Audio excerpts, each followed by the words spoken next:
بل حدیث مبارک دے رسول اللہ صلی اللہ علیہ وسلم مبارک فرمائی ان اکبر الکبائر بے شک پا گناہونو کے پٹولو کے لوی گناہونا آغا کم دی ای یلعن الرجل والدیه پا گناہونو کے طولو کے لوی گناہونا دا تویویم آغا دادی چی او سڑے پا خپل مور و پلار باندے لعنتو لیگی ان یصب الرجل ابواهو ان یلعن الرجل والدیه یو سړی چې مور او پلار ته کنزل کوي نو دا په ګناهونو کې په ټولو کې لویه ګناه ده. قالو صحابه ووی کیف یصب الرجل والدیه څنګه کنزل کوي یو سړی خپل مور او پلار ته دا بلا سوکي چې خپل مور او پلار ته به کنزل کوي مسله خو مزدکه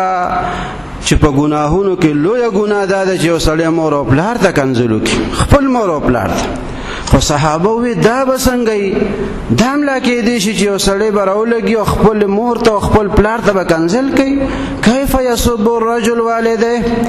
کیف یلعن الرجل والدیه قال یلعن الرجل ابا الرجل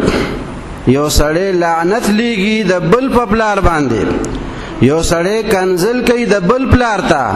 او هغه ورته په جواب کې د پلار ته کنزل وکړي نو داسې شوه چې د خپل پلار ته کنزل وکړه چې د بل پلار ته کنځې خو دا هغه له دعوت ورکوي چې ما ستا پلار ته کنزل وکړه نو تو زما پلار ته کنزل وکړه نو دا داسې شوه چې دې سړي په خپل پلار ته کنزل وکړه نو دا دې څوک نه وایي چې څنګه به یو سړی خپل پلار ته کنزل کوي چې د بل پلار ته کنزل کوي بس دا ته خپل پلار ته کنزل کوي ځکه چې د هغه پلار ته د کنزل وکړو هغه ستانه بدل اخلي نو خو ستا پلار ته به کنزل کوي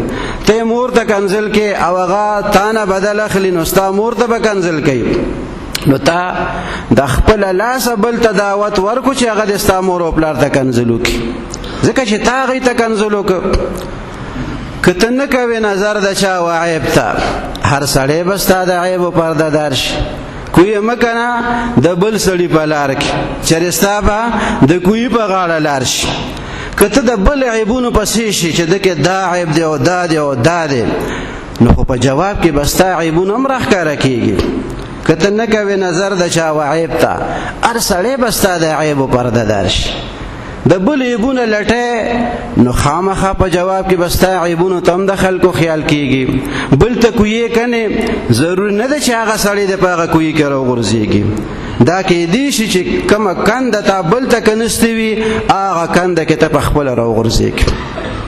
نو چې ته د بل بی عزتی کې او د بل د پلار بی عزتی کې داغه مور ته کنزل کې جوابن بداغه د طرف نستا پلار او ستا مور ته سکیږي کنزل بوته کیږي